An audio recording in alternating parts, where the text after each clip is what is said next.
Okay. Okay, can we all hear me? Yes, sir. Okay. Sir. Yes, sir. Yes, sir. Yes, sir. We can hear you, sir. Okay, great. If we say yesterday was intensive, today is going to be equally intensive. I am hoping that it will not be more because of the topics we want to cover. There are two modules on conflict analysis. From the outset, let me say, you see, conflict analysis is like what doctors do when we go to health centers. There's no doctor, or none of us will even allow any doctor to give us treatment without testing us. We know, each of us will know one or two persons who have lost their lives, unfortunately, because they were treating something different from what was wrong with them. We lost one of our former colleagues recently to that. They are so rest in perfect peace. They were treating, I think, malaria for weeks, not knowing that he had another thing that was supposed to be a minor thing. And a few days ago, I also learned about somebody that passed away. They were treating malaria also, not knowing that uh, he had appendicitis. So I said that to say that it is important for medical practitioners to diagnose their patients correctly in order to administer appropriate treatment. I repeat that. I said it is important and critical for medical practitioners to diagnose their patients correctly in order to give them appropriate treatment. Yesterday, I said that one of our founding fathers, John Galton, he referred to us as, he referred to conflict managers, peace workers, as social physicians. Social physicians. Now, we also have our tools for diagnosing a particular conflict. We have our tools, our tool set for diagnosing cases of conflict that are brought to us. And this is what we refer to as conflict analysis tool. Conflict analysis tool. So it is a critical aspect of our training. It's a critical aspect of our training. And you see, no matter how familiar we are with a conflict case, or let me say with parties in conflict. For instance, some of us are so familiar with some couples in our churches, in our neighborhoods, within our family, and we have mediated or tried to manage their conflict in the past. And the natural thing is to want to use the past experiences of their conflict to judge this new case of conflict. Not to say, this woman, our own is too much. This man, you can do this one too much. You can get angry too much. That will not be best to do after this kind of training. We have to take each episode of conflict on its own merits and subject them to analysis. And at the end of today, I'm optimistic that many of us will become good conflict analysts. You see, conflict analysis is a specialization on its own in conflict management. Sometimes people only do conflict analysis for other people. There are experts, conflict analysts, whose only job, who only do conflict analysis. You can outsource your conflict analysis to them if the conflict is complex. However, it is required of every conflict manager to be a conflict analyst.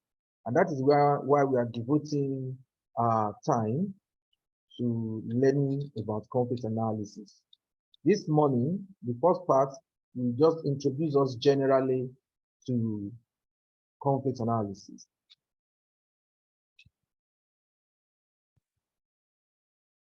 So we'll be looking at approaches to conflict analysis, the process of conflict analysis, and some key questions we ask in conflict analysis. Then I will do an overview of conflict analysis tools, the available conflict analysis tools. Just like we see in this picture, conflict analysis is like our stethoscope, is like our barrow, what other things, a thermometer, is like the tools that medical doctors use. I'm not sure whether any one of us, no matter how long you have been with a medical, maybe family doctor, for us to go to, I don't know how many of us will be comfortable for us to go to that particular doctor and we complain, and all he did was to use his hand to measure our temperature and to, we expect him to use appropriate tools to do that, an appropriate instrument to do that. So what is conflict analysis? It is a systematic and close examination of conflicts in order to understand its causes, identify the actors, those behind it, as well as the trend, that is the issues, the emerging issues, and establish a basis upon which strategies can be developed and interventions planned. Conflict analysis is systematic. And what are we looking for in the conflict? The causes of this conflict, the actors in this conflict, the issues in this conflict. It is on the basis of these, when we have gained understanding of all these, that is when we can now do prognosis or treatment. We can now propose treatment into that kind of conflict. It is the systematic study of the profile, that is the context, the causes, actors, and dynamics of conflict. It is a structured inquiry. You see, when you begin to hear systematic, structure, close examination, you know that this is something that should be done, that is expected to be done with great care, with great attention, with great attention to details. It's not something we hurriedly do. Because the quality of our conflict analysis will determine the quality of the intervention we plan. It will determine, and the quality of our intervention or conflict management will also affect the sustainability, the success of the peace that we have worked out among the parties.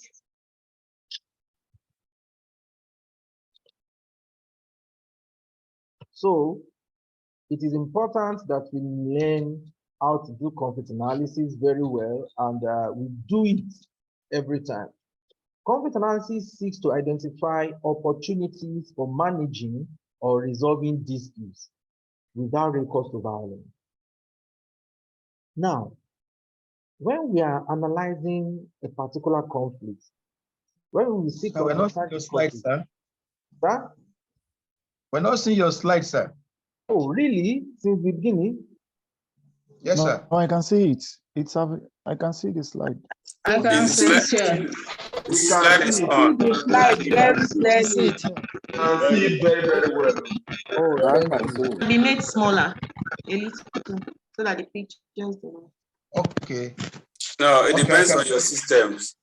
It depends on each person's system. Yeah, I've been able to control it. Thank you. Thank you very much, sir. Please, anytime you have issues like that, quickly bring it up so that we can address it.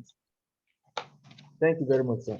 So while we try to understand the causes, the actors, the context, and so on of the conflict, what we're actually trying to do is to identify opportunities for resolution, for management of the conflict. The more understanding of these variables we have, the better we are equipped to plan our strategies, to plan our resolution strategies. Conflict analysis usually involves using a variety of analytical methods. You should know from the outset that we need to combine tools, just like doctors will do. I mean, we combine tools. We sometimes collect our blood, collect our spit, test our temperature in order to have a comprehensive understanding of that particular health issue. You see, anytime we think of medical, I mean, we think of conflict analysis, anytime you think of yourself as a conflict manager, just see the picture of a medical doctor that must have all the instruments in order to adequately propose solutions to a patient's problem. We all know that health issue is a matter of life and death. The same thing with conflict issue. Conflict is a matter, many times a matter of life and death. I've heard stories from my late dad of people who died trying to separate conflict. One of the saddest one was this gentle man who was going to church Sunday morning. They said very vibrant in church, maybe Sunday school leader or whatever. As he was passing in front of this troublesome couple, they were fighting in the morning. The husband has been beating the wife. He said the man came in at the point when the woman took pestle or omodo to hit her husband. The pestle landed on the head of the mediator, and they said, my dad said he died on the spot. You see, so, and I know that some individuals will have tried to manage the couple's conflict without success. So that's why I said that conflict is a matter of life and death. It can extend, like in this story, even outside the immediate primary parties. It can involve the death, can third parties can become a victim of such conflict. We can do conflict analysis, whether the conflict is within the family, a local government, a community, or a nation. Whichever level of conflict we are handling, we should analyze the conflict. And most of the conflict that we will manage, they will have all these dimensions. The conflict between a husband and wife may be ultimately rooted in something that is going on in the nation. For instance, during the time when government and ASU were having their issues, no ASU members weren't paid. That non-payment, no or low income from or for the family may be the structural cause of what is going on in the family. These are things a good conflict analyst, a good conflict manager must be able to link. So our analysis should not be limited to the small area where the conflict is actively going on. Why do we analyze conflict? It helps individuals and organizations that are intervening in conflict to gain a better understanding of the context of their work and their role in the context. It helps us to better understand what is happening and what we are going to do.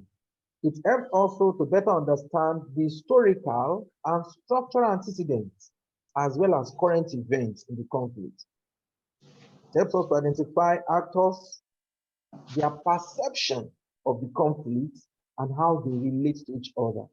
Don't forget, we said yesterday that most of the conflict, at least half of the conflict that human beings are engaged in, they dwell only in the level of imagination.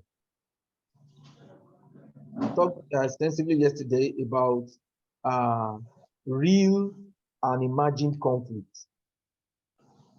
So when we analyze conflict, we're able to see how this party and that party is perceiving the conflict. One. Two, how they perceive conflict generally, their attitude towards conflict. Like the group that did their presentation yesterday, almost all of them gave 100% negative connotation of the word conflict. At the level of analysis, that is when we will see whether the parties have negative, positive, or neutral connotations of conflict. And that is where we begin to see how we need to change the perception about their particular conflict and also change their perceptions about the generic conflict, how they feel about conflict generally. Just like the illustration I gave yesterday, that if people are using your toilet free of charge, you'll be angry. They are using it without your permission. But if you know that for every 1 or 10 kilogram of waste of their feces they drop in your toilet, you have 12 kg of gas. I mean, your attitude is going to change to those people. How you treat them is going to change. So sometimes when we change the value of conflict to parties, we have started the resolution of their conflict. It helps us to understand patterns and trends underpinning conflict, to determine who is involved in conflict, to identify conflict fault lines, and so on and so forth. It helps us to know what is motivating people and see how a conflict is unfolding. So once we do detailed or comprehensive conflict analysis, we are able to plan the best way to manage the conflict. You see, scientifically speaking, the level of understanding of the problem that you have will go a long way in how robust your solution will be. So conflict analysis, as I said earlier, should not be already done as, okay, just to fulfill all righteousness. No. The success or failure of our intervention, of our management, depends largely on it. Anytime you are tempted to hurriedly do conflict analysis, remind yourself of doctors, medical practitioners who have misdiagnosed patients, and it has led to the death of those patients. I just gave you 2 examples that happened recently. Over 2 decades ago, I know a young man, very vibrant in the church, very vibrant, Holy Ghost filled, who died because they were treating malaria when he had typhoid. They treated malaria for maybe 3 or 4 days, but the guy had typhoid. He died. So that is why, as conflict managers, we cannot afford not to do conflict analysis. There are certain approaches, generic or general approaches to conflict analysis. We'll be looking at 3 of them, 3 popular ones: the Harvard approach, the human needs theory approach, and the conflict transformation approach. The emphasis of the Harvard approach is that when we analyze conflict, we need to make a distinction between positions and interests. Positions and interests. Positions are what people say they want. Interest is why they want it. If we try to resolve a conflict based on position, the conflict will be, our management will not be stable. Our management will not be sustainable. The Harvard The Harvard approach argues that conflict can be resolved when actors focus on interest instead of position, and when they develop jointly accepted criteria to deal with these differences. In other words, as conflict managers, it's our duty to help actors move away from positions to interest. Oh, the woman is saying, I will pack out of this house. I will pack out of this house. Then we ask, Madam, why? The why, the answer to the why, those are the interests. You may even go further to query the why for us to get to the needs. Answer to the interest may be money. The man is not giving me enough money. The man is not. When we go beyond that level, you will see that what the woman needs is not even physical cash. All she needs is financial security, a sense of I'm financially secure. Let's move to human needs theory. The human needs theory was developed by Professor John Burton, and it argues that conflicts are caused by basic universal human needs that are not satisfied. Just like we learned yesterday in the human needs explanation, human needs theory to explaining the causes of conflict. So it's an approach, and unless the needs are analyzed, communicated, and satisfied, you will not be able to resolve the conflict. And the thing is that sometimes, like kids, like babies, parties to a conflict cannot identify these needs themselves. Sometimes it will take us to help them clarify their needs. The conflict transformation approach sees conflict as destructive or constructive interactions depending on how conflicts are dealt with or transformed, how conflicts are handled. Conflict and interaction of energies. Emphasis is now given on the different perceptions and the social and cultural context in which reality is constructed. You see, here, you want to use the energy provided by conflict to transform the people involved in the conflict. That's why I want to emphasize their perception of the conflict of themselves, and so on and so forth. The ultimate aim of the conflict transformation approach is that the actors will be empowered at the end of the day. They'll be empowered to be able to tackle their conflict better in future. Later today, I'll be talking more on conflict transformation approach. The conflict analysis process, how do we do it? How do we do conflict analysis? Who do we involve in conflict analysis? And when do we do it? And what are the boundaries of conflict analysis? What boundaries do we set? Back to be something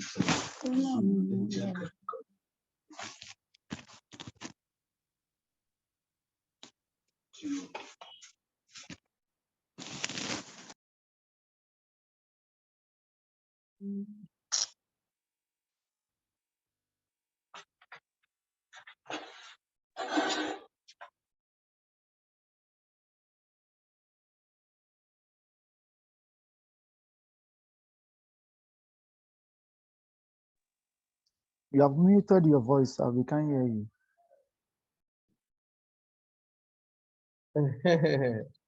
Thank you.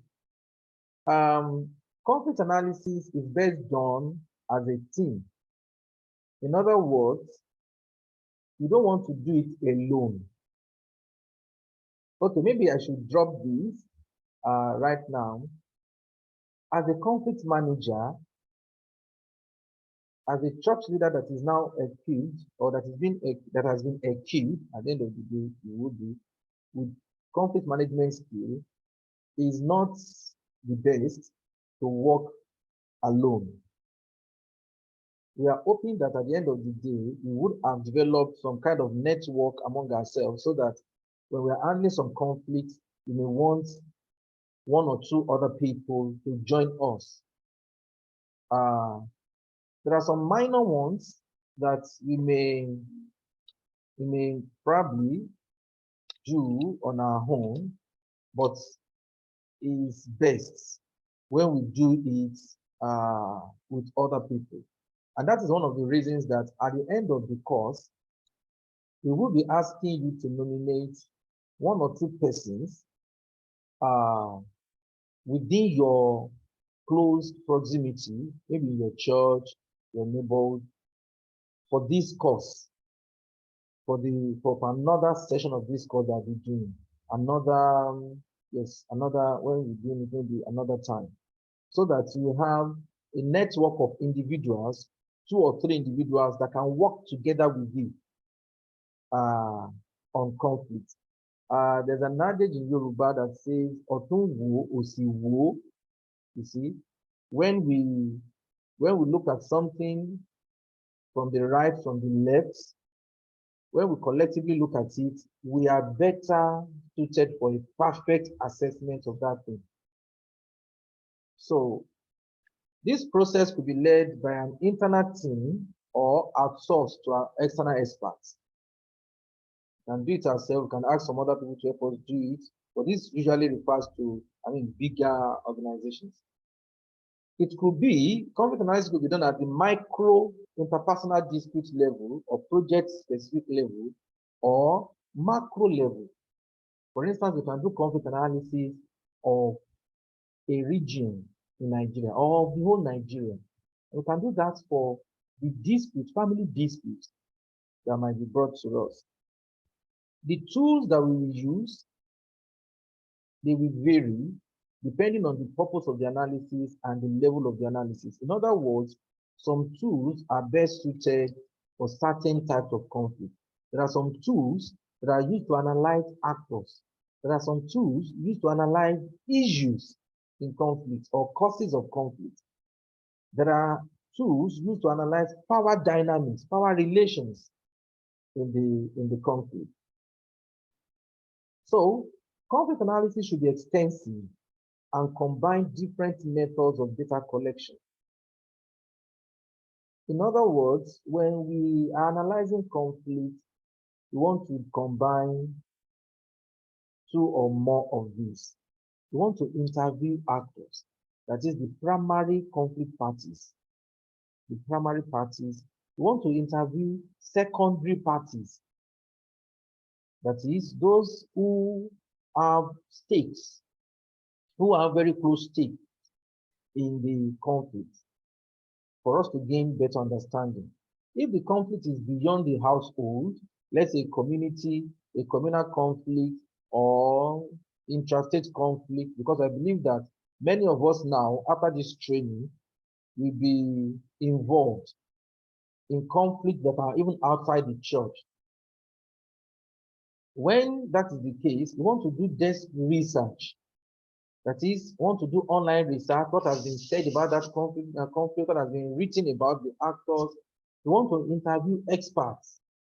We want to conduct surveys to get people's opinion. We want to do community consultations, maybe through things like focus group discussion. We want to ask community to be able to gain adequate understanding of the conflict. We want to also hold workshops with staff and other relevant actors. Data collection should be participatory. Participatory in the sense that we should involve the actors and other stakeholders. We shouldn't sit in our offices and feel we are the experts and feel that, oh, I'm a conflict manager. When people act like this, I know why they are acting. And also, I am filled with the Holy Spirit. The Holy Spirit has revealed it to me. These are, We thank God for the works of the Spirit. But in this realm, we have to go to where the information is. Also, data collection should be triangulated. What do we mean by that? We don't want to collect data from one source alone. We want to use different methods and collect data from different sources. We want to collect data from different sources. By the time we hear, even the Bible says, in the mouth of 2 or 3 witnesses, every truth shall be established. We want to hear from party A on a particular issue, hear from party B, from party C, before we can approximate what is going on.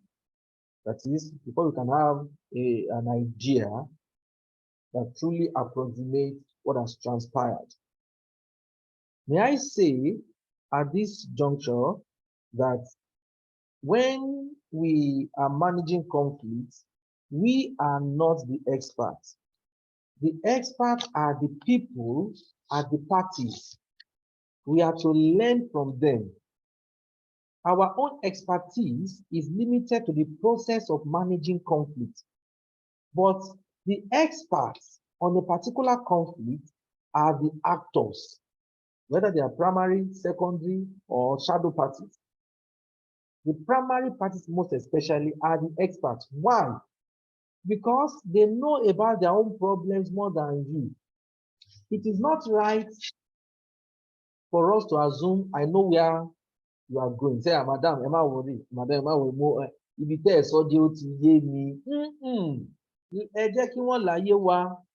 don't let us say, oh, I understand, even where you have not spoken to, I fully understand. No. Let her tell you where the thing is really pinching. Because she has lived through this experience and she's currently living through these experiences, she knows more than you do on it. You may know the Bible more than them, you may know the way to resolve conflict more than them, but this particular conflict, its causes, its consequences, its dynamic, they know it more than us. So who are we to, and that is why it is important for us to approach every conflict with a sense of humility. Humility of a student trying to learn from the experts. Who are we to involve in conflict analysis? Who to involve in conflict analysis? Conflict managers, project staff, if you have staff who are involved in that particular project, maybe whatever level of conflict we're talking about, partners, I've spoken about partners, actors, subject matter experts, individuals or peer organizations that are also working in the same area, local communities.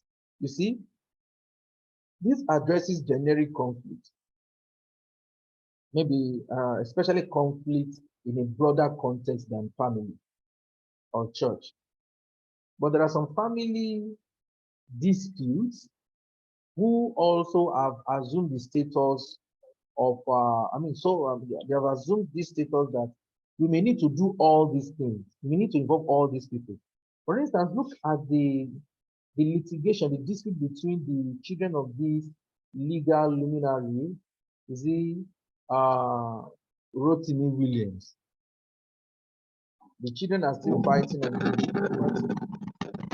grandchildren. The grandchildren are now involved. The grandchildren are now involved because one of the children, I think the firstborn, died a year ago or 2 years ago. If we are called to mediate that kind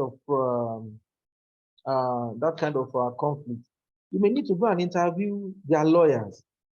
You may need to interview experts, people who know better than us or who know as much as we do on the issue of conflict, on their issues.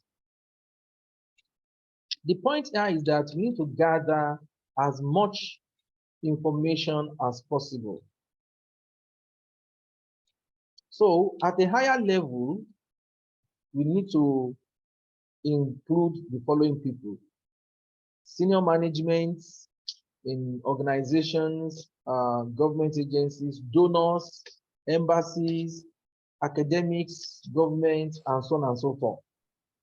Like I said, the point is to gather as much information as possible. When do we conduct conflict analysis? Ideally, we should conduct conflict analysis before we plan an intervention. Just like a medical doctor is expected to test the patient before before treatment. But we should do that at the earliest stage of the conflict. But yesterday we saw that there are different stages of conflict. Whether we are called in at the beginning stage or called in at the stage of resolution and peace building, we must do conflict analysis immediately we are called in. That's the first thing to do as conflict managers. We need to diagnose, that is, analyze the conflict before we venture into managing it. In addition to that, after doing that, CA, conflict analysis, is something we do as the conflict progresses. We do it throughout the lifespan of the conflict. In other words, it is not something we do once and forget about it. Why do we need to continue to update it or continue to do it? Because conflict is dynamic. Things change drastically, suddenly in conflict. Somebody that has influence today, that is influential about the conflict, tomorrow he may die. Tomorrow he may change his alliance. The relationship between people may change suddenly for whatever reason. Look at this case in point. The current Kogi State governor has lost in the primaries. Is it that? Yes, he lost in the primaries. He was the second runner-up until, oh, I think it was the deputy. It was supposed to be, it was the running mate of the aspirants. Then suddenly the aspirant died. Immediately the aspirant died, power dynamics changed. Eventually, it was catapulted into the governorship seat. So, in conflict, Actually, it was not the, hello, sir. Okay, sir. It was not the running mate. It was Okay. John Faleke that was the running mate. It was But what? you know, John Faleke was the running mate Okay. of the governor that died in those days. Okay. You know how we play politics in Nigeria. Hmm. Ordinarily, the running mate is supposed to emerge Okay. as the new governor. But because we have peculiarity in our politics in Nigeria, somehow they brought about Yaya Bello. Hmm. Okay. So that is it, sir. Thank you very much, sir, for that correction. But you see, the point here is that things can just happen that will change the conflict terrain. And we need to constantly monitor the conflict and factor new or emergent trends into our analysis. Again, I repeat, the point here is that you don't do conflict analysis once and forget about it. Conflict analysis document is a living document. It must be regularly updated as things are unfolding, as things are changing.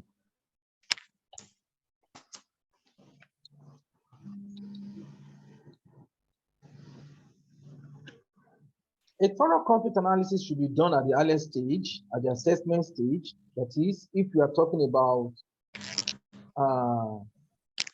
this is addressing a situation whereby we are planning intervention, maybe a physical intervention program or project in a conflict context. That's one of my areas of specialty. I did my PhD in that area. How interventions in conflict environments how interventions in conflict environments can either support the continuation of conflict or support the building of peace. So we have known that interventions in conflict zone may have negative or positive impacts. In other words, maybe you notice that in this local government or in this community, oh, I think I should address this very well. Because churches nowadays, they do a lot in corporate social responsibility. Churches like Redeemed, they invest literally hundreds of millions, if not billions, in things like in outreaches like medical outreaches. And it's amazing that even very small churches, they do it. I know churches that no more than 20 member, 15 member church who will embark on massive medical outreach to villages. Sometimes they distribute drugs, give free medical whatever services. Sometimes they do other projects. You see, church leaders, our projects, our medical outreaches could be a source of conflict. They could lead to conflict. They could cause conflict, or they could exacerbate, they could increase conflict in a particular village. When we want to do things like that, we need to do conflict analysis of that village. The village does not need to be on fire. Because yesterday we learned that there's something we call latent conflict. There's something we call emergent conflict. Conflict may be at the stage of emergence. If we don't take cognizance of the conflict and peace environment of the village or the community where we are taking our outreaches to, our well-intentioned outreach can lead or can have negative effects on the community. And that is what we are trying to address here. If we do conflict analysis prior to that, prior to our intervention, we'll be able to use our intervention to support peace rather than exacerbate conflict. And this is what I'm saying here. A thorough conflict analysis should be done at the earliest stage, at the stage of assessment, when we are assessing, the need of the community. Okay, last year we did medical outreach. This year, what should we do? Maybe I should make another point here. I know churches have limited resources. Churches have good hearts when they do intervention, but sometimes these interventions do not meet the needs of the people. Why? Because we don't do need assessment. What we do is, what I have, I give unto you. You don't go and ask, what do you need? Like Jesus will say, he sees a blind man saying, Jesus, help me. Say, what do you want me to do for you? The approach that church nowadays take in corporate social responsibility is, I can see that it's a blind man. Oh yeah, your eyes be open. Some pastors have tried to do that. One day, a pastor told me, I even wish he's here, he's not currently, told me many years ago, he wanted to pray for a layman. He was young then and was performing miracles here and there. God was using me. As he approached this layman, the layman said, please don't pray for me. I don't want to be healed. He said he was shocked. He said, why now? He said, if you heal me now, how will I be collecting harms?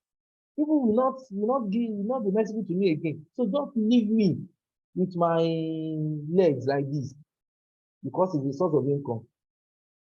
What I'm saying here is that sometimes what we think the community needs is not what they need. We are just giving them what we have because we have it in surplus. It will be a better thing if we consult communities first before we plan our outreaches. For instance, you are planning medical outreach. Maybe some churches or some other organizations have done medical outreach last month, last week, last year. So we keep, every organization now keeps bringing medical outreach, medical outreach. Whereas these people need food, whereas they need borehole. Maybe the source of their ailment is because of lack of access to drinkable water.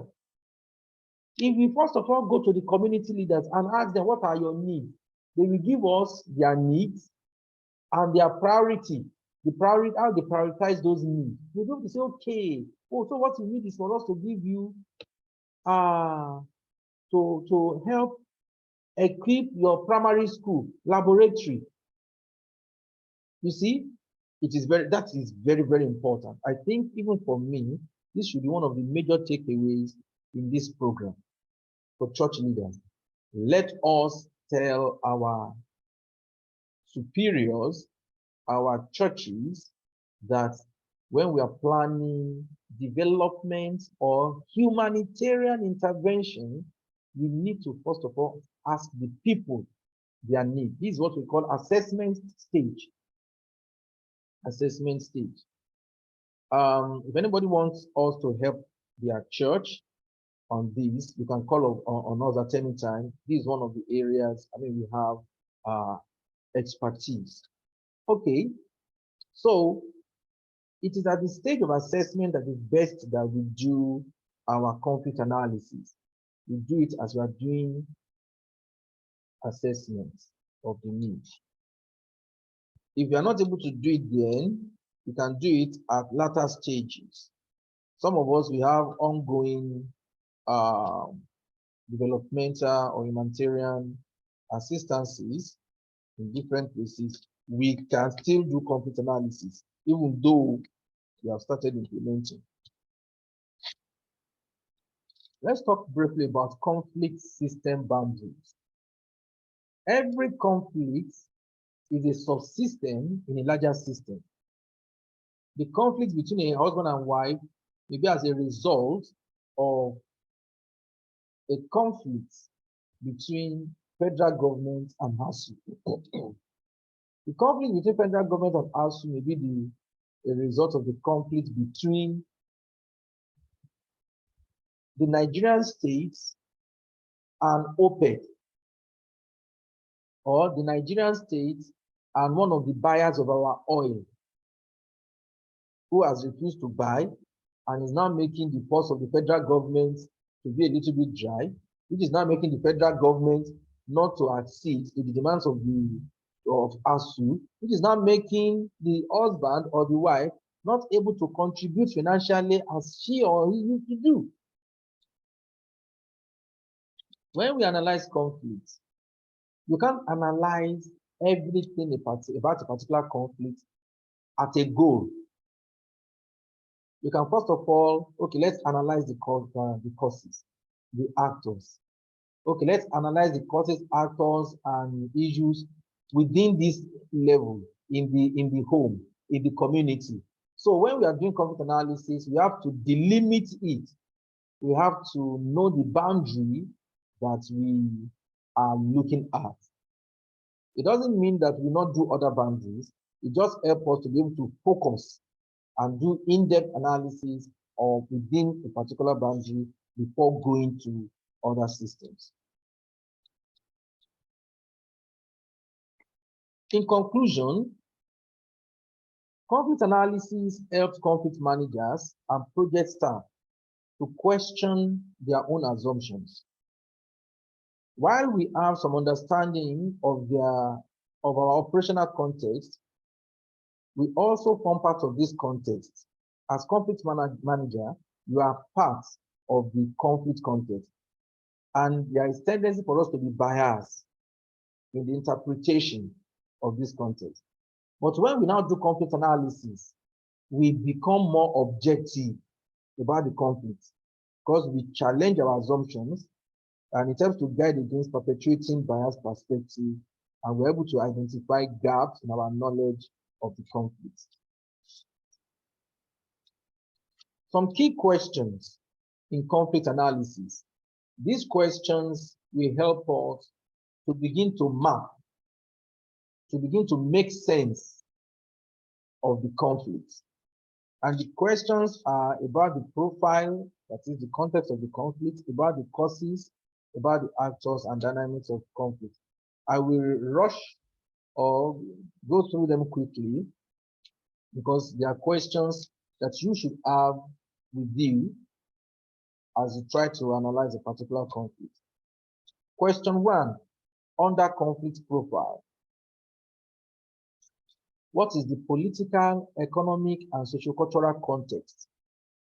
If the conflict has to do with interpersonal, is an interpersonal conflict, we want to know where do this couple or these parties, where do they live? What level of education do they have? What's their religion? What's their social status? What is the level of income they have? What connections do they have? Do they have children? Where are their children? What is their level of exposure? You see, conflict between a farmer, a low-income farmer, low-level farmer, and his wife over a particular issue. You can't handle the same conflict, a similar conflict between, let's say, a governor and his wife, or between a medical doctor and his wife. The issue might be the same, but because the level of influence, education of the parties are different, you can't handle them exactly the same. Sometimes in a particular conflict, somebody is well exposed, the other one is puruntu. You will have to understand the profile of each party, which will guide you in how you relate with them. At the group level, if it's a communal conflict, you want to know the physical geography of the community, the population makeup. Do we have Christian majority, Muslim minority, or the other way around? The recent history, the political and economic structure of the place, the social composition, environment, geostrategic position. What we mean by geostrategic position is the location of certain communities make them strategic. For instance, all these border towns, Idi Roko, this one, they are strategic. So the way you will handle other farmer conflict in Idi Roko will be different from the way you handle other farmer conflict in Osun State, in Iwo, because of the geostrategic position of Idi Roko. So you see, all these information are very important for you to gain adequate understanding of the context, of the profile of the conflict. Question 2, what are the emergent political, economic, or ecological and social issues? What are the issues that are just developing among the couples, in the family? Is somebody getting admission? Is somebody being sacked? Is somebody losing his business? Is somebody becoming richer? These are trends that could be emerging within interpersonal conflict. At group level, are we having elections? Are there reform processes, new infrastructure, all these things, civil military relations, military and civilian debt, and so on and so forth? What issues are emerging within the context? Question 3, what specific conflict-prone areas can be situated within this context? Is there a volatile area? Is there a particularly volatile area within this context? Is there a particularly volatile individual? Is there a son of Belial among the parties, or that is a secondary party? Maybe the father-in-law is a known thug, is a known son of Belial, who will tell the daughter, I said you should not listen to anybody. I am your father. If you have that, you have to take it into cognizance in analyzing your conflict, in understanding the conflict. Is there a history of conflict, past events? Have there been efforts to manage the conflict in the past? What were the results? Now, We move from profile to causes of conflict. What are the structural causes of conflict? We learned about structural violence yesterday. What are there policies in this larger society that is affecting this particular conflict? Illegitimate government, oppression, inequalities that could be like the structure on which the current conflict is built. You remember the analogy I gave about structural conflict yesterday when I used the analogy of a gun. The metal of the gun, the engineering of the gun, these are the structure. But the structure in and of themselves, they are not harmful until we have triggers and until we have proximate causes.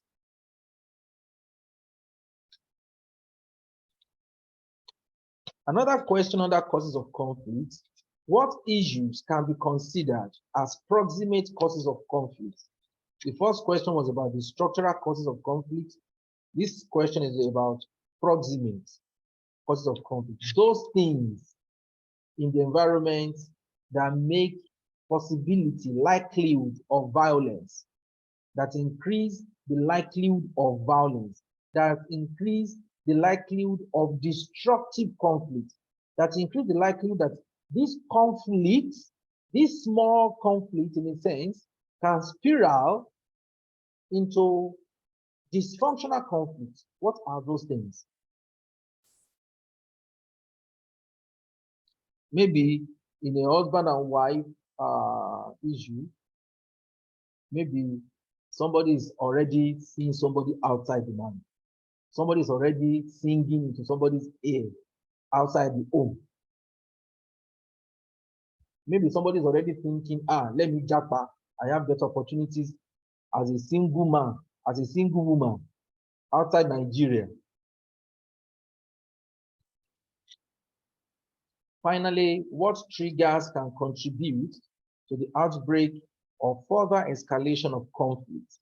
This is still about questions about causes of conflict. You see, we need to ask those critical questions about the context or the profile of conflict. We want to understand the profile very well.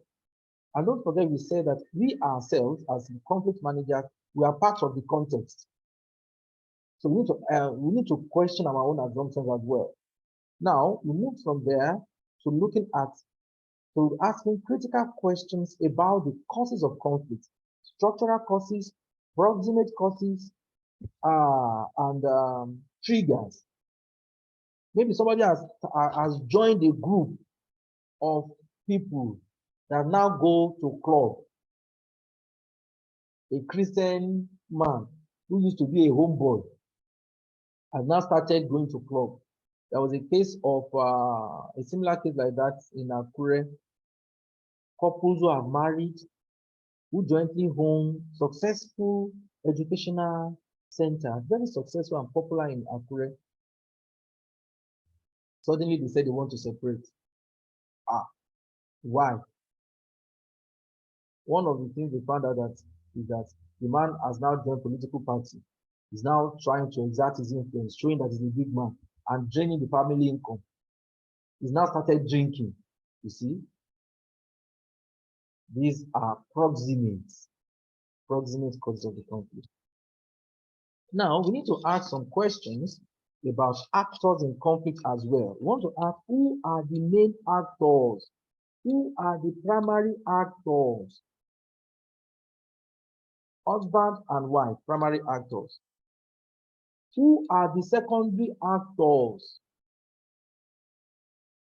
Parents-in-law, father-in-law, mother-in-law, sister-in-law, brother-in-law. They have stake in this family. What are their positions? What are their influences over the parties, about the primary party? Then we have another category of parties that we call shadow parties. These ones, they hide in the shadow because their works are not clean. I will explain more on that later. What are the main interests of the primary actors, their goals, their positions, their capacities, and their relationships? In conflict, actors will be making mouth. They'll be boasting, I will do this. But do they really have the capacity to do it? That's why sometimes you see, when we see things like this, in the public space, in the larger society, many of us will get offended. But it's just being pragmatic. And this is what I mean. We see that sometimes government will find a way of settling some troublemakers. Suddenly you will just hear that, just see that they're no longer making noise. We will blow the oil pipeline. We will do this, we will do that. We will not make this thing. Before you know what was happening, government arranged contract for what's the name of this Niger Delta guy. One was Tompolo. Tompolo. They said, Sari Dokubo. Yes, and then Tompolo was giving billions of contracts to be watching our pipelines. Military people, my friends are in the military, said, if government gave the Nigerian army half of that money, they will wipe out on every militant in the Niger Delta.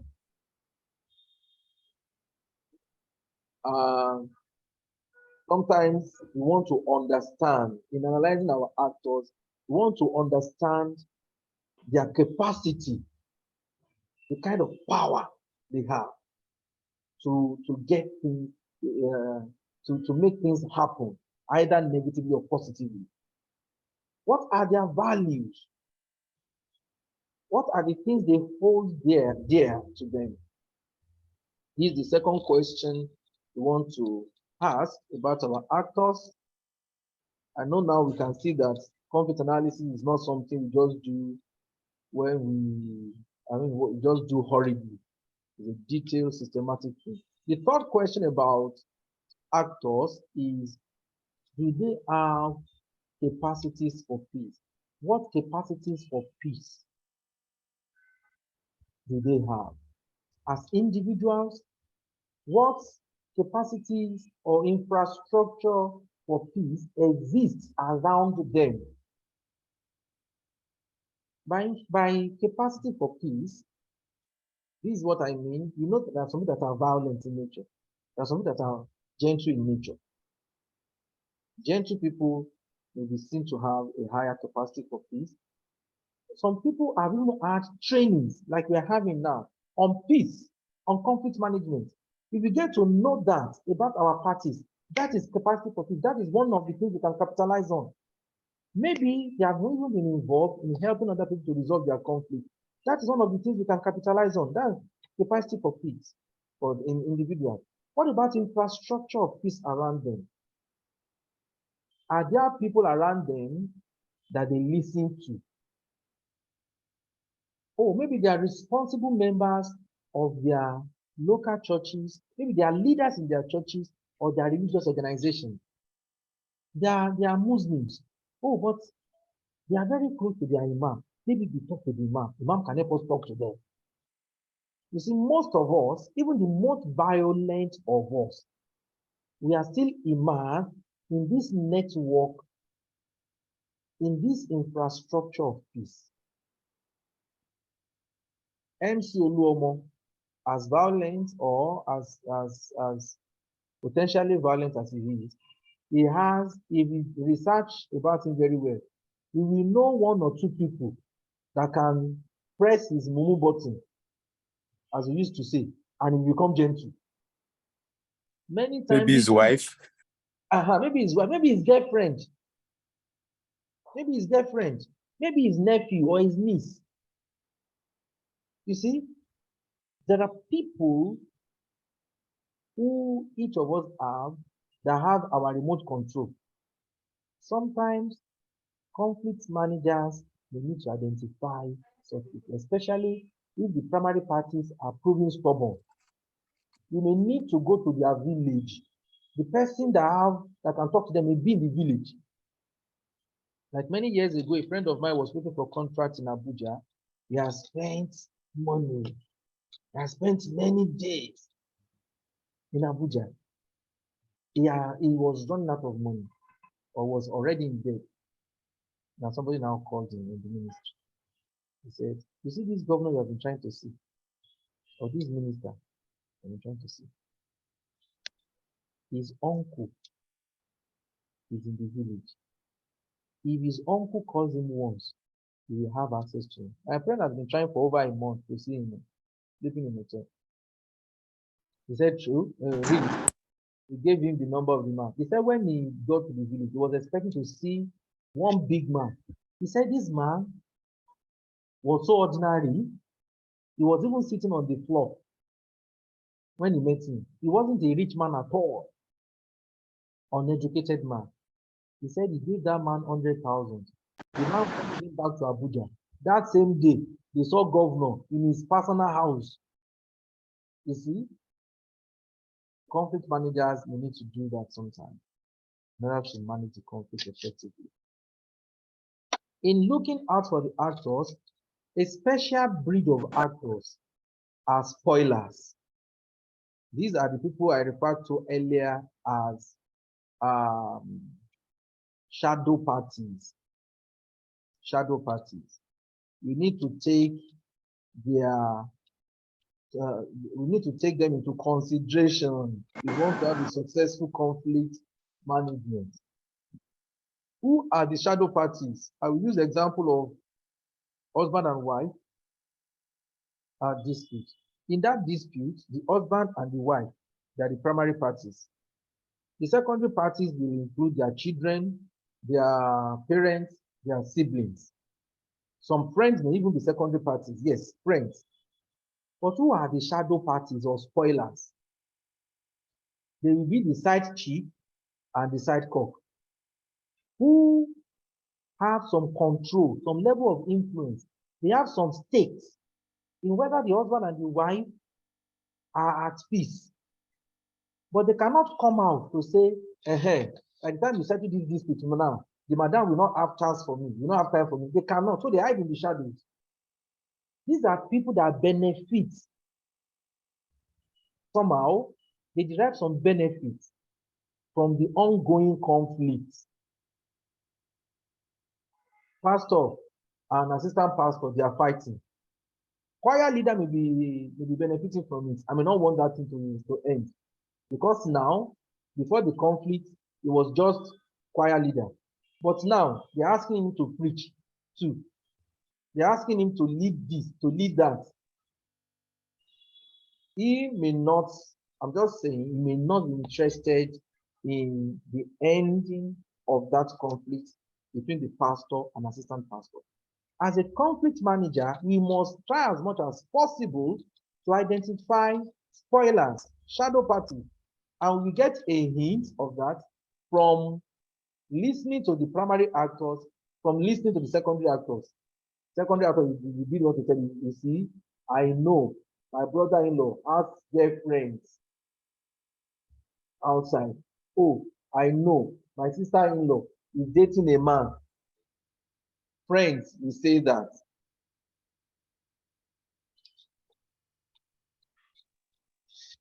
Now, the final category of questions they have to do with conflict dynamics. The dynamics of the conflict. Question 1, what are the current conflict trends? Is the conflict escalating? Is it de-escalating? Is there intensity in the conflict? Are there windows of opportunity? Are there positive developments? What are the factors that are supporting this development? How can we strengthen this development? Question 3, what scenarios can be developed from the analysis of the conflict profile, causes, and actors? In other words, based on our previous analysis, what is the best way? I mean, how do we think the conflict will go? How do we think the conflict will go? What is the best case? What is the middle case? What is the worst case? Oh, the worst case for this couple is divorce. No, I think the way they are speaking now, they are moving towards reconciliation. These are all parts of conflict dynamics. Dr. Efe Anjepe, Hello, ma. Hello, yes. How many minutes do I Yes, have Prof. now? I think about 10 minutes. 10 minutes. Okay. Yes. So this is the final part of the session of this module. We want to quickly run through some conflict analysis tools. These are our instruments for analyzing conflict. We have what we refer to as onion or donut model.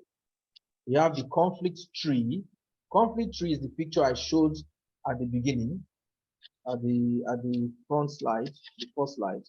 We have the ABC triangle, which refers to attitude, behavior, and context. That's an idea from John Galton game. We have conflict map. We have the 3 P's: people, process, and people, process. The third piece in my mind now. We have the 5 W's, 1 H, and so what, where, when, where, what. These are part of the 5 W's. We have the conflict perspective analysis. We have the conflict wheel, which is like the supra. Conflict wheel is like a tool. Is like a tool for analyzing which tool to use. So it's like the box where we put other tools. This conflict wheel. I refer to it as mega tool, something like supra tool. Because what it does is for you to be able to say, okay, for this, I will use this tool. For this, I will use this tool. Before you now go into using those specific tools. You have the glacial escalation model, you have neat sphere model, you have the pillars, timeline, and so on and so forth. So we can see that there are many tools at our disposal to analyze conflict. But these tools, as we have said earlier, they are used for specific aspects, for specific levels of conflict too. And necessarily, for any particular conflict, we use more than one tool.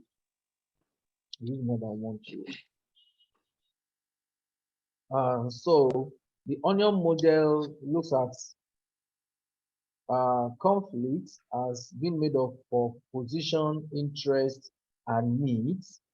The position is what the actors say they want. I must leave this marriage. I must leave this house. I must get out of this contract. If a mediator now says, the company manager says, okay, madam, what do you want? You want to leave the contract. Madam, what do you want? You want to leave the contract. Okay, the matter is simple. The two of you leave the contract. That is trying to manage the conflict based on position. Is not the appropriate thing to do. Is not right. The conflict tree deals with the differences between structural and dynamic factors. Conflict tree is used to analyze the causes of conflicts, the issues in conflict, and how these issues are connected. ABC triangle is based on the premise that conflicts have 3 major components: the context or situation, the behavior of people involved, and their attitudes. ABC triangle.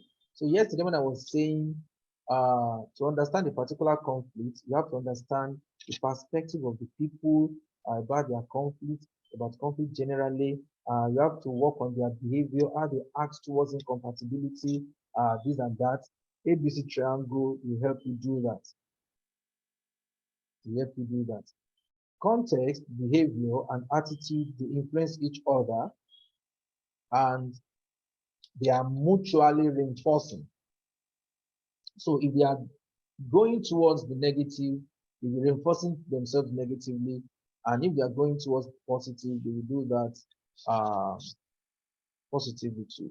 So like I said, conflict wheel is what I call it meta tool, because it helps us to summarize all the tools and help you as a conflict manager to decide which tool to use for which aspect. So it's like a mechanic toolbox that is okay, I'm going to work on the engine of the car. I need spanner. I need this. I need this. Okay, let me put spanner here and this and this. And then I also need this and this and this. So that is what conflicts to will help us to do. It helps us to organize the other conflict analysis. By the way, did we go through the material on conflict analysis?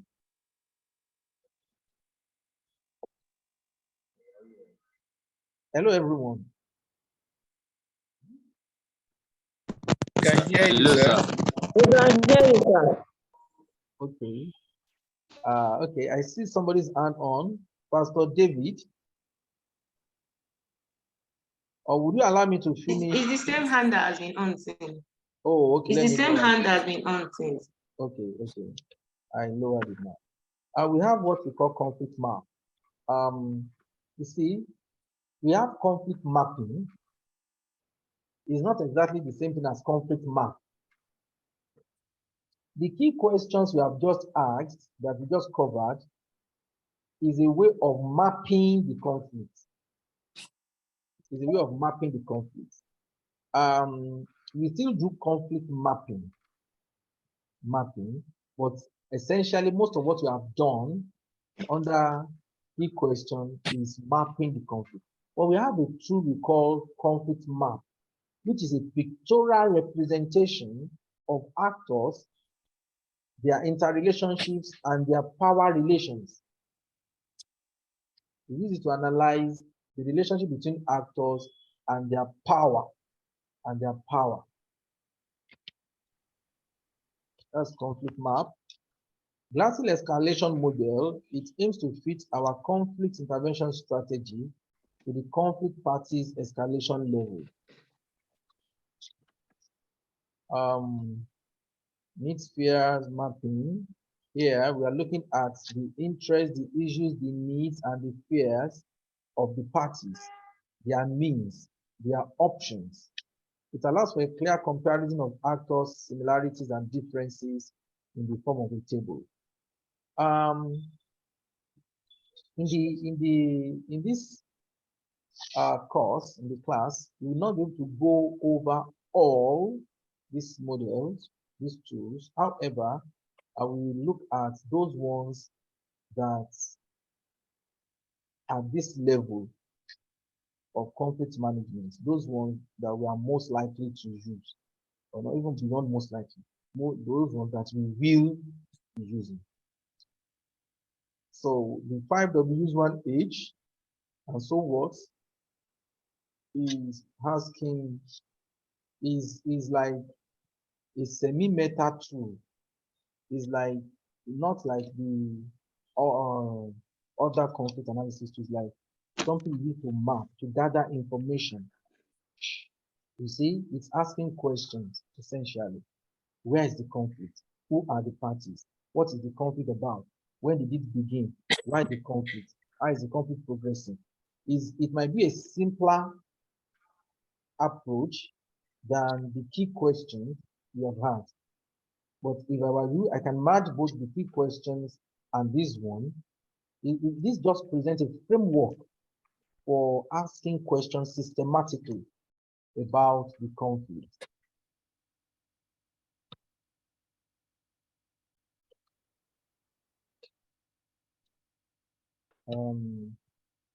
Okay, I'm happy. I think I'm able to make the time this time around. So we have come to the end of an introduction to conflict analysis.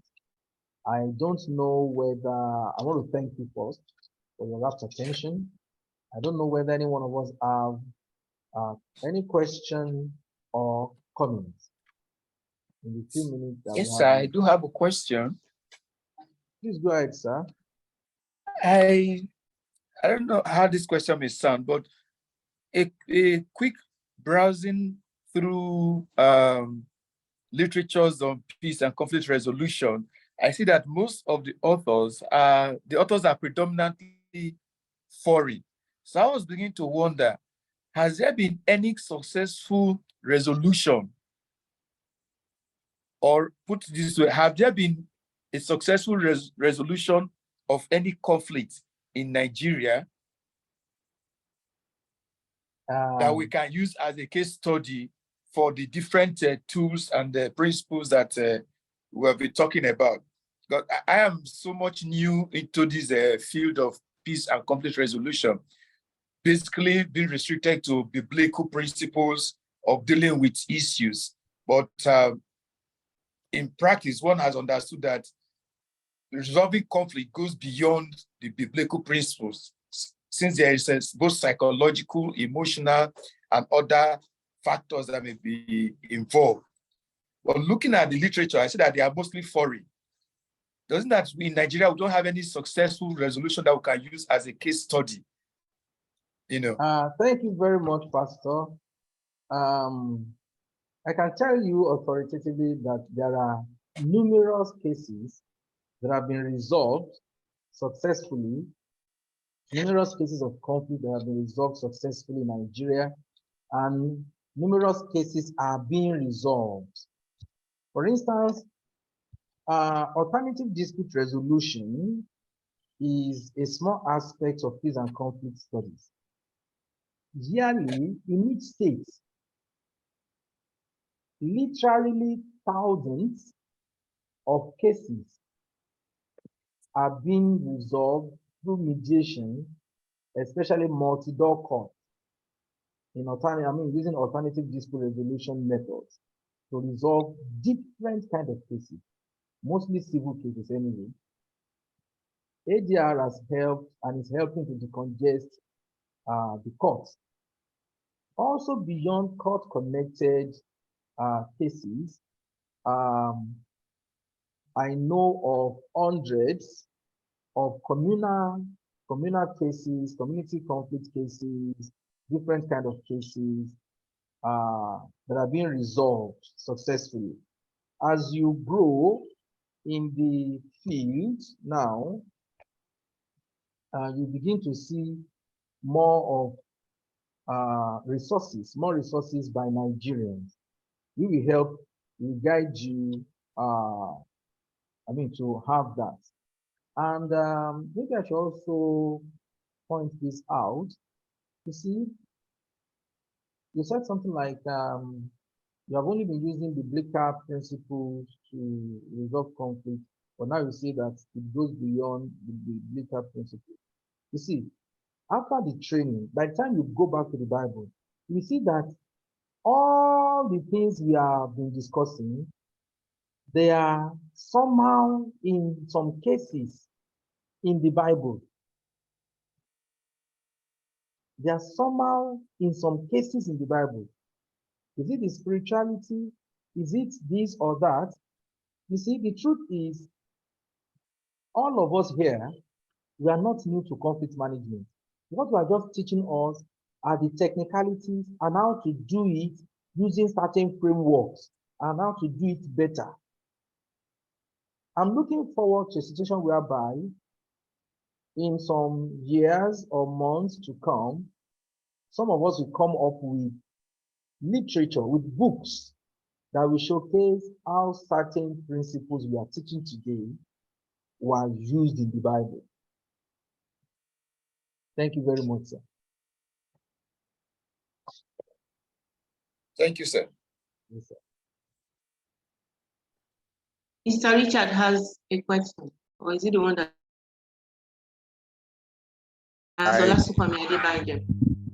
Can I go on? Please, sir, go ahead. Go on, sir. All right. I think I'd like to first of all say the course has been very impactful. I've enjoyed every bit of it, but the network has not been friendly in some areas. I'm basically appealing if this material will be made available. That will enable us read and reread, internalize, and then make reference materials as we try to practice conflict resolution. That's my appeal. And maybe the recording, because so that we can always listen to it. And I want to thank you for the quality of delivery. God bless you. Thank you. Amen, sir. Thank you very much. On the materials and the recordings, Dr. Jacob will address it later today towards the end. We have plans to make them available. What we are thinking is that the recordings will be made available on our website, and our participants will be given codes to be able to access it. All the recordings yesterday up to 5 gig. So it will be difficult to transfer them online. But we have it in mind. Dr. Jacob will talk extensively on it later today. Thank you very much, sir. Bless you. Thank you. That's Pastor Richard. Please. Okay, let me lower your hand. So, Brother Evangelist Olasunkanmi, your hand is up.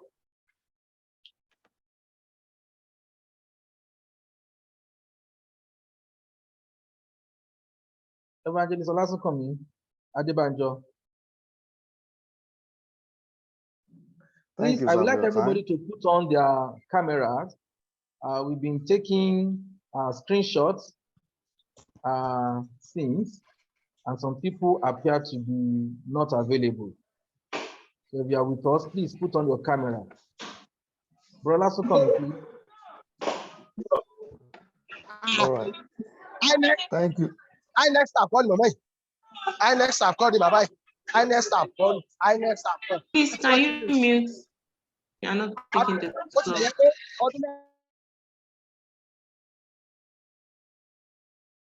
Okay, Brother Sukomi, please let everybody put on their camera. Brother Sukomi, please go ahead. Okay, thank you for your time and the weight of knowledge that you've been sharing with us on conflict resolution.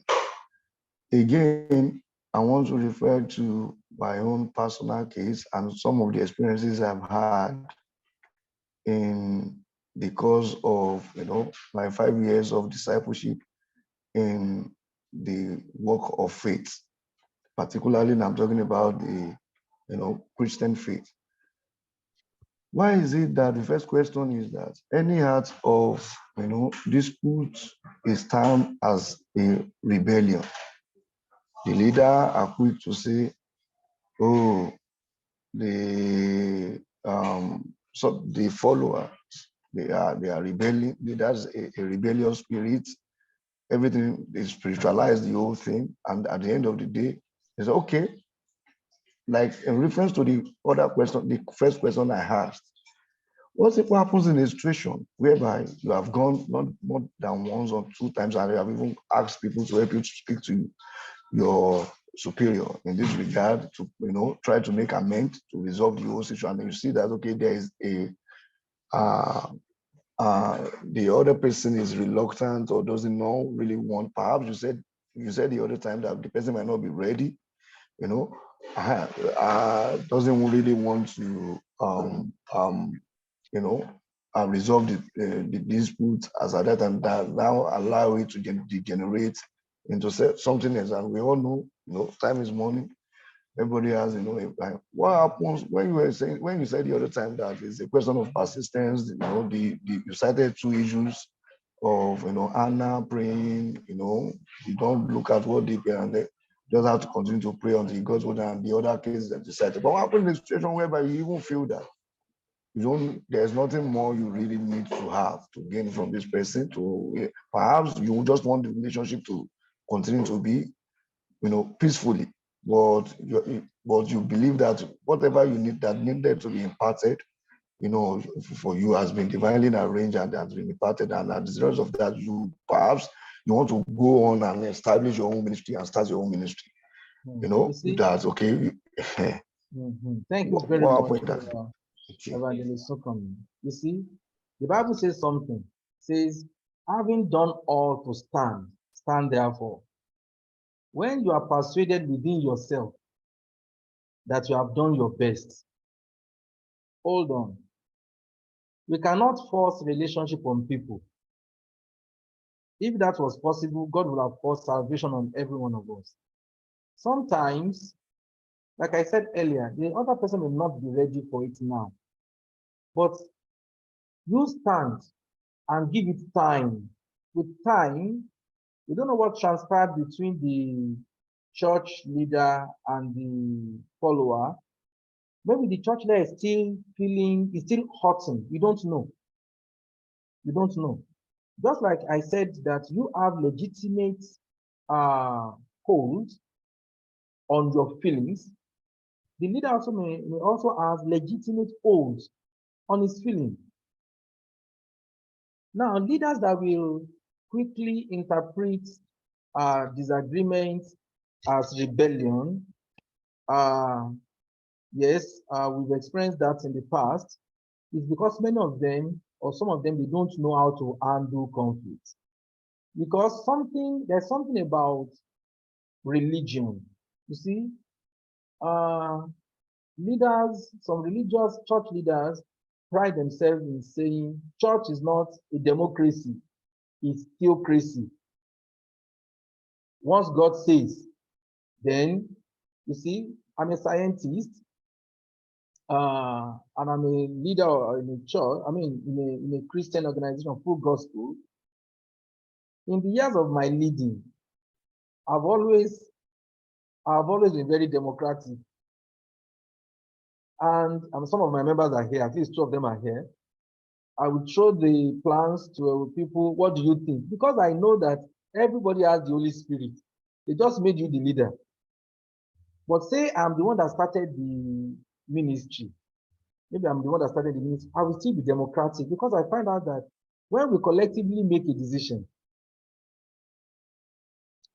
sometimes we will all bear the responsibility of actualizing it.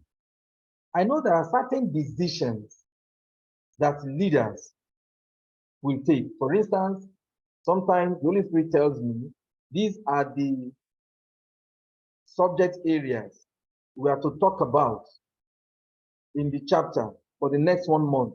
I will include those topics. But once I include those topics in the program, I still send it to my other high schools. Do you have input? What do you think? Because I'm sorry, we are still all humans. The best of a man is still a man. Sometimes you think you are hearing God's voice, it's your voice you are hearing, no matter how mature we are. Let me use this example. I'm sorry to digress a little. In the Bible, in 2 Samuel or 1 Samuel, there was an account of how David counted Israel. In the first account, the Bible says, and Satan stood against Israel, and he moved David to count Israel. And after I counted Israel, Jawa gas, kata burst. When you go to First Chronicles, when First Chronicles was reporting that event, it says, and the Lord was against David, against Israel, and he moved David. So the question is, who moved David? Was it Satan or the Lord? Some Bible historians will say there are 2 different accounts, but from what I've read, it is not true. What I'm saying is that sometimes we find ourselves in situations that you can't fully say whether it is God, you, or Satan. But sometimes when a leader throws this thing out, the Bible says, let us judge all things. Let us judge all spirits. Other people that are there, they may help you to quickly judge. And you see that, it is not God who.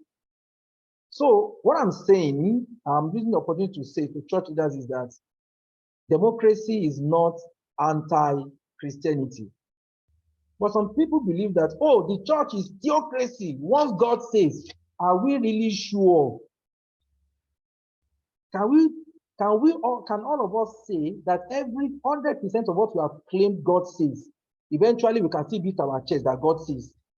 Almost all of us have had the experience that we say God says, but at the end of the whole thing, we say, in ourselves, we won't be able to tell our followers again. But in ourselves, we know that it's like, I'm not sure. I'm sorry, I don't want to comment on that because we take the whole day. What I'm saying is that a little bit of democracy may not be too bad in church leadership. All of us, we are children of God, we are spirits of God. But definitely there are certain things that God will tell the leader expressly. So, bro, Evangelist Sukomi, your leader, you don't know what transpired, or the leader and the follower don't know what transpired. Maybe if the follower give him time, the leader also may heal, and then the relationship may be restored.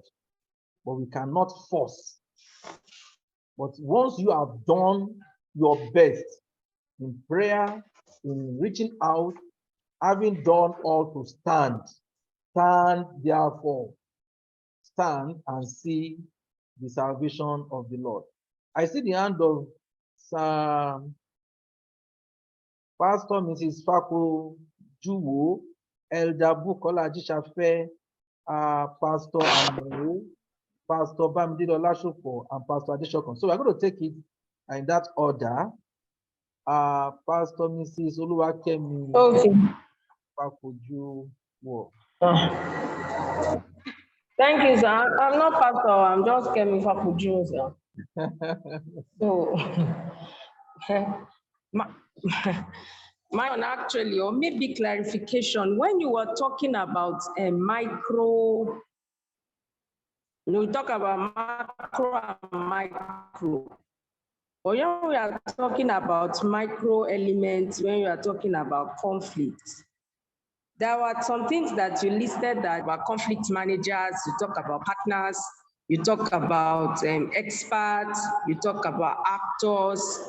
So I'm wondering, is there a difference in those categories? Because my thinking is that they are all actors, one way or the other. Whether you're a partner, you're an actor in the conflict, whether you're an expert, you're an actor, whether you're an individual, you're an actor. So except if there are other definitions for all those micro variables that you talked about. So that's just what I want to seek clarification for.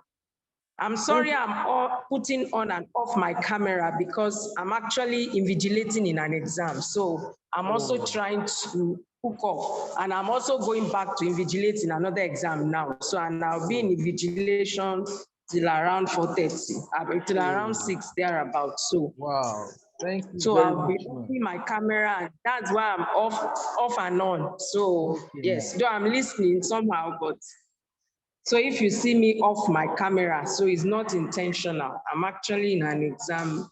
I'm invigilating an exam. Thank you very much. Thank you, sir. Thank you very much, ma. We hope that participation will not affect your invigilation. No, sir. It's not.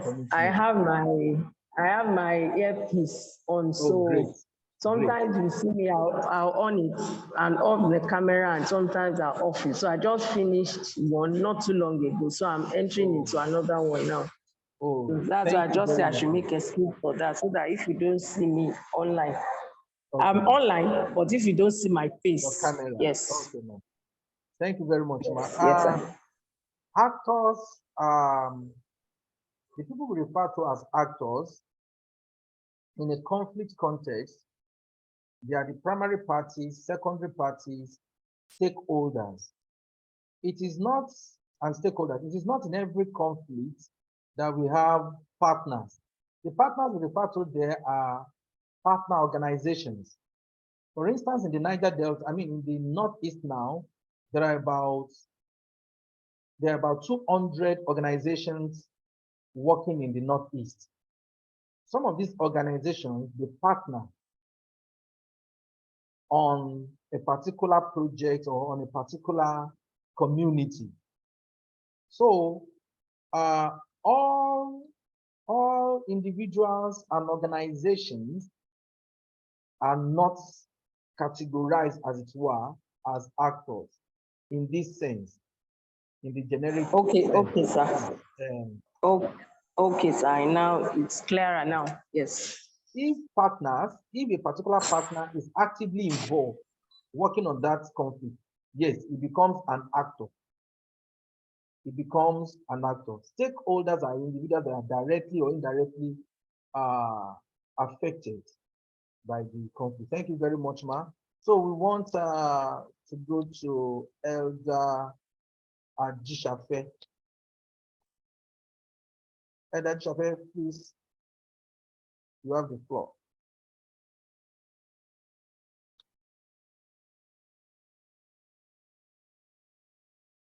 Hello?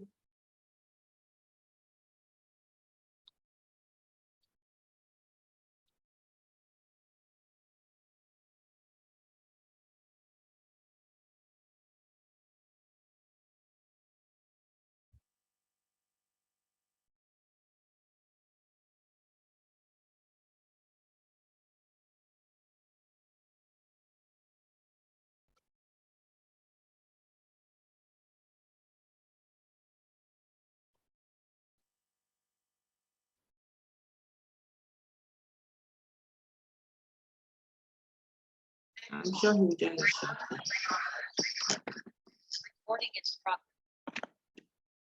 Okay, I'm sorry. That was technical stuff. My network had a glitch. Okay, Elder Jijape.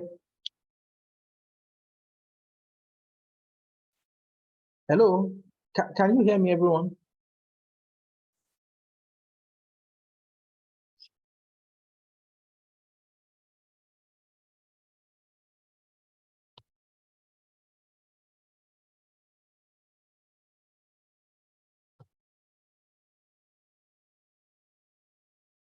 Hello?